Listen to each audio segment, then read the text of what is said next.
Xin kính chào các thầy cô giáo và các bạn. Chúng em là học sinh lớp 6 trường Trung học cơ sở Dương Vĩnh Ninh. Kiến thức mà hàng ngày chúng em được học trên lớp vô cùng bổ ích và lý thú.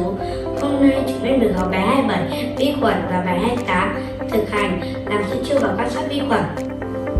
Ở bài học này, chúng em biết cách làm sữa chua, một sản phẩm sữa phổ biến được làm dựa trên quy trình lên men sữa của vi khuẩn. Các vi khuẩn được sử dụng để làm sữa chua được gọi là nền sữa chua. Lên men đường lactose, loại đường tự nhiên có trong sữa.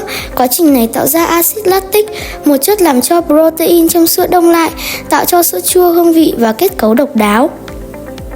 Chua là loại thực phẩm giàu dinh dưỡng và có thể giúp tăng cường sức khỏe nếu sử dụng thường xuyên. Các lợi ích mà sữa chua mang lại là hỗ trợ tiêu hóa, tăng cường sức đề kháng, hỗ trợ điều trị bệnh tiểu đường, tốt cho tim mạch, duy trì mật độ xương và ngăn ngừa loãng xương, hỗ trợ giảm cân, hỗ trợ phục hồi, phát triển cơ bắp.